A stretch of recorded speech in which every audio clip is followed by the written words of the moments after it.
আমার পুলিশ কেন অন্যায় নির্দেশ শুনবে? অনেক জায়গায় অনেক ঘটনা ঘটছে, তারা মামলা করতে পারছে না। আমার এখানে কাজ করার মতো সুযোগ নাই। অনেকে আক্রান্ত হচ্ছে, তাকে প্রটেক্ট করতে পারছে না। আমাদেরকে তো এই দেশে বাস করতে হবে এবং বাস করার জন্য আমরা একটা সুন্দর পরিবেশ তৈরি করতে হবে, আপনাদের নিরাপত্তা নিশ্চিত করতে হবে এবং সেই কাজটি করতে হবে আপনাদের সকলের সহযোগিতায়। আপনারা আমাদের এই পুলিশের মনোবল বৃদ্ধি এবং তাদের সাহস সঞ্চয় এবং ঘুরে দাঁড়িয়ে আমরা যেন আবার আপনাদের সেবায় নিয়োজিত হতে পারি, সেই সহযোগিতা আপনাদের কাছে আমি বিনীতভাবে কামনা করি এবং ভবিষ্যতের জন্য আমরা যেন এই ধরনের নিপীড়ন থেকে মুক্ত হতে পারি সেটাও আমরা প্রত্যাশা করি। আমি তো এই পরিবেশে কাজ করতে সাহস পাচ্ছি না, আমি বলতে আমার বাহিনী। তো এই পরিবেশটাও তৈরি করতে হবে। আপনি আমাকে সেই পরিবেশটা যদি তৈরি করে দেন, আমি তো আপনার নিরাপত্তা দিব। আমাকে সেই পরিবেশটা দিবেন না। এখন আমি গেলেই যদি আমার উপর আক্রমণ করেন, আমি কেমন করে বাইরে যাব? এই বিষয়গুলো যখন ফেসবুক সোশ্যাল মিডিয়াতে ভাইরাল হয়ে আসে, তারা তো আসলে মানুষ, কিছু গুজব ছড়ায়, এই সমস্ত বিকৃত ছবি দেয়, এগুলো দেখে আমার পুলিশ সদস্যরা তো কান্নায় ভেঙে পড়ে। তাদেরকে তো তাদের আবেগকে তো আমি অসম্মান অমর্যাদা করতে পারি না। 24টি পুলিশের ব্যবহারযোগ্য গাড়ি এবং 47টি মোটরসাইকেল ভাঙচুর করেছে, 2টি মোটরসাইকেল ও 2টি যানবাহন ভাঙচুর করা হয়েছে।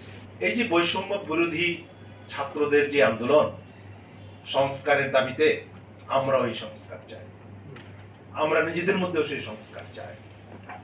আমরাও চাই জনগণের প্রত্যাশিত পুলিশ বাহিনী প্রত্যাশিত সেবা প্রদান করবে, প্রত্যাশিত নিরাপত্তা দেবে, এবং এর জন্য কি সংস্কার দরকার সেই সংস্কার আপনারা চাই।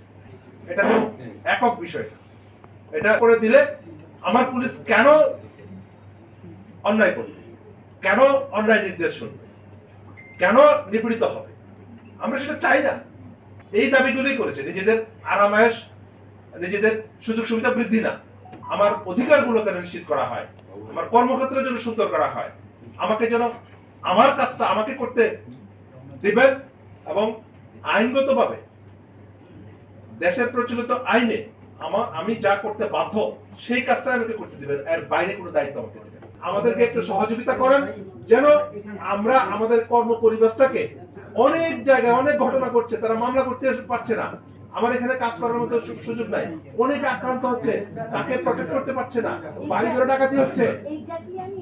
আমি এটাই বলছি যে আমাকে যদি বাইরে গেলে আমি নিজে নিরাপত্তাহীনতায় ভুগি, আপনি যদি সহায়তা না করেন, তাহলে পরে আমি কেমনে আপনার নিরাপত্তাটা দেব?